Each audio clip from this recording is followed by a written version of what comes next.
اعوذ باللہ من الشیطان الرجیم بسم اللہ الرحمن الرحیم۔ معزز خواتین و حضرات، السلام علیکم ورحمۃ اللہ تعالی وبرکاتہ۔ میں امید کرتا ہوں آپ سب حضرات خیر و عافیت سے ہوں گے۔ یقیناً اللہ کریم ہم سب کی حفاظت فرمائے۔ رب تعالیٰ تمام امت مسلمہ کو اپنا گھر اپنے حبیب صلی اللہ تعالیٰ علیہ وآلہ وسلم کے روضے پاک کی باادب حاضری نصیب فرمائے۔ انشاءاللہ تعالیٰ آج کی اس ویڈیو میں سفل علم کیا ہوتا ہے، اس سے لوگ ڈرتے کیوں ہیں، عاملین اس کا علاج کرتے ہوئے آپ لوگوں کو بیوقوف کیوں بناتے ہیں، کیا آپ اس کا علاج اپنے گھر کے اندر کر سکتے ہیں یا نہیں کر سکتے، اور انشاءاللہ تعالیٰ اس کا ایک طریقہ آپ کو علاج کا خود بتاؤں گا کہ آپ اس کا علاج اپنے گھر کے اندر باعزت طریقے سے کر سکتے ہیں۔ کسی عامل، کسی پیر بابا کے پاس، کسی ڈھونگی پیر کے پاس آپ کو جانے کی ضرورت نہیں پڑے گی انشاءاللہ تعالیٰ۔ معزز خواتین و حضرات، اکثر لوگوں نے، عاملین نے خاص کر، آپ لوگوں کے ذہن کے اندر بہت سارے ڈر، خوف، یہ چیزیں ڈال دی جاتی ہیں، جس کی وجہ سے آپ یہ سمجھتے ہیں کہ اس بیماری کا علاج یہی عامل کر سکتا ہے جس کے پاس ہم بیٹھے ہوئے ہیں، ورنہ اس کے علاوہ پوری کائنات کے اندر اس کا علاج کوئی نہیں کر سکتا۔ یہ سب سے بڑی ہماری بیوقوفی اور کم عقلی ہوتی ہے، جس کی وجہ سے وہ عامل ہمیں بیوقوف بناتا ہے، ہم سے پیسے لوٹتا ہے، بعض اوقات عزت کے سودے بھی اس کے اندر نعوذ باللہ معاذ اللہ اس کے اندر بچیوں کے ہو جاتے ہیں۔ اور اسی طرح کچھ عاملین یہ سمجھتے ہیں کہ سفلی علم جو ہے اس کا علاج کالے جادو سے کیا جاتا ہے، منتر جنتر سے کیا جاتا ہے، یا پھر مندروں سے کیا جاتا ہے۔ بہت سارے معاملات اس کے اندر الجھا دیتے ہیں۔ تو معزز خواتین و حضرات، یہ آپ کے اوپر ہے کہ آپ اس چیزوں کو اپنے سر کے اوپر کتنا بٹھاتے ہیں اور اس سے دور کتنا رہتے ہیں۔ آپ نے کرنا کیا ہے، اور اس کی 3-4 چیزیں میں آپ کو بتاتا ہوں جس کے اوپر سفلی علم ہوتا ہے، اس کا اکثر کاروبار کے اندر دل نہیں لگتا، 24 گھنٹے غصہ، یہ چیزیں اس کے اندر عام ہو جاتی ہیں، اور اس کے اندر برائی کی عادتیں بڑھ جاتی ہیں۔ مثال کے طور پر زنا کرنا، یہ اس طرح کے معاملات، جیسا کہ کل کی ویڈیو میں آپ کو بتا چکا ہوں تفصیل کے ساتھ، یہ معاملات اس کے ساتھ ہوتے ہیں۔ یا پھر وہ باتیں کرنا شروع کر دیتا ہے عجیب قسم کی، یا پھر کسی طرف منہ اٹھا کے چلا جاتا ہے، مطلب فضولیات وہ بہت زیادہ کرتا ہے یا کرتی ہے۔ اسی طرح جو خواتین ہوتے ہیں ان کا گھر کے اندر دل نہیں لگتا، گھر سے جتنا باہر رہتی ہیں وہ بچیاں، وہ بہنیں، وہ مائیں، تو وہ اتنا ہی اپنے آپ کو ٹھیک محسوس کرتی ہیں۔ تو معزز خواتین و حضرات، جب آپ عامل کے پاس جاتے ہیں وہ آپ کو ڈرا دیتے ہیں، جس کی وجہ سے وہ گوشت کا تقاضا کرتے ہیں، پیسوں کا تقاضا کرتے ہیں، اس کے ساتھ بہت سارے معاملات وہ کہتے ہیں کہ پلیتی کا عمل کرنا پڑے گا، جس کی وجہ سے یہ آپ کا عمل زائل ہوگا۔ کیونکہ اکثر عاملین یہ کہتے ہیں کہ جو سفلی علم ہوتا ہے یہ پلیتی کی وجہ سے ہوتا ہے، اور اس کا جو توڑ ہے وہ بھی پلیتی سے ہی کرنا پڑے گا۔ تو معزز خواتین و حضرات، یہ بہت بڑی جہالت اور گمراہی ہوتی ہے، اس کے اندر آپ لوگوں کی عزت، پیسہ، ٹائم، ساری چیزیں برباد ہوتی ہیں، اور اس کے ساتھ آپ کے ایمان جانے کا بھی خطرہ ہوتا ہے، آپ کا ایمان بھی محفوظ اس کے اندر نہیں رہتا۔ تو کسی بھی جگہ پر آپ رہتے ہیں، پاکستان میں ہیں یا کسی بھی جگہ پر آپ رہتے ہیں، تو آپ اپنا علاج خود کیسے کر سکتے ہیں؟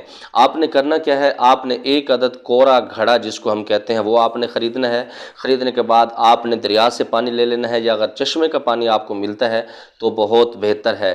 وہ لینے کے بعد آپ نے ایک سرسوں کی بوتل تیل کی لینی ہے، یا پھر آب زمزم اور دوسرا زیتون کا تیل اگر آپ کو مل جائے تو وہ بھی اس کے اندر بہتر ہوتا ہے۔ یہ آپ نے لینے کے بعد آپ نے 3 دفعہ درود ابراہیمی پڑھنا ہے۔ اس کو پڑھنے کے بعد آپ نے بسم اللہ الذی لا یضر مع اسمہ شیء فی الارض ولا فی السماء وہو السمیع العلیم۔ یہ صبح شام کے جو اذکار ہیں، یہ وہ دعا ہے، حدیث پاک میں بھی یہ نقل کی گئی ہے۔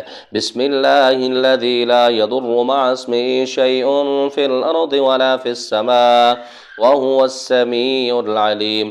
اس کے ساتھ سورۃ توبہ کی آخری جو آیات ہیں، لَقَدْ جَاءَكُمْ رَسُولٌ مِّنْ أَنفُسِكُمْ عَزِيزٌ عَلَيْهِ مَا عَنِتُّمْ، آخر تک آپ نے اس کو پڑھنا ہے۔ آپ نے 31 مرتبہ یہ دونوں چیزیں پڑھنی ہیں۔ پڑھنے کے بعد آپ نے پھر 3 دفعہ درود ابراہیمی پڑھ کے اس کے اوپر دم کر لینا ہے، پانی کے اوپر دم کرنا ہے، اسی طرح تیل کے اوپر آپ نے دم کرنا ہے۔ آپ نے اس کا طریقہ کار کیا ہے، وہ طریقہ میں آپ کو بتاتا ہوں کہ آپ نے اس کا علاج کوشش کریں کہ جس مریض کے اوپر یہ سفلی علم کے وار ہوں، اس کے اوپر جھٹکے لگتے ہیں، اس کو بے ہوشی ہوتی ہے، تو آپ اس مریض کو سامنے بٹھائیں۔ اس سے پہلے آپ اپنا حصار ضرور کریں، جو ہمارا حصار کا عمل ہے، 3 دفعہ تیسرا کلمہ، 3 دفعہ آیت الکرسی والآخر 3 مرتبہ درود ابراہیمی پڑھ کے اپنے اوپر آپ دم کر لیں گے۔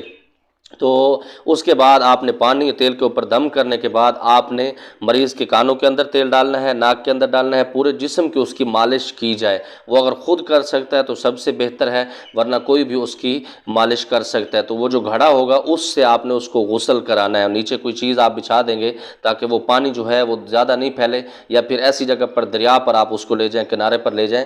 اگر خواتین ہیں تو وہ نیچے کوئی ٹب، کوئی ایسا برتن رکھ لیں جس کے اندر وہ پانی چلا جائے، غسل والا پانی، پھر اٹھا کے اپنی دیوار کے اوپر ڈال دیں۔ اچھا، اس کے اندر کافی ساری چیزیں ایسی ہوتی ہیں کہ اس کا علاج آپ نظر بد کا علاج بھی اس سے کر سکتے ہیں، کیونکہ حدیث پاک میں بھی آتا ہے، اور دوسرے معاملات بھی ایسے تھے۔ اگر آج آپ 30 سال پہلے چلے جاتے ہیں پچھلی دنیا میں، 30-35 سال پہلے، تو اس وقت جب دلہن گھر میں آیا کرتی تھی تو اس کے جو پاؤں دھلائے جاتے تھے، اس کا جو پانی ہوتا تھا وہ کمرے کے اوپر یا دیواروں کے اوپر چھٹکایا جاتا تھا۔ اس سے یہ ہوتا تھا کہ اگر اس کے ساتھ کوئی جادو کے اثرات بھی ہوتے تھے تو وہ اس سے ختم ہو جاتے تھے۔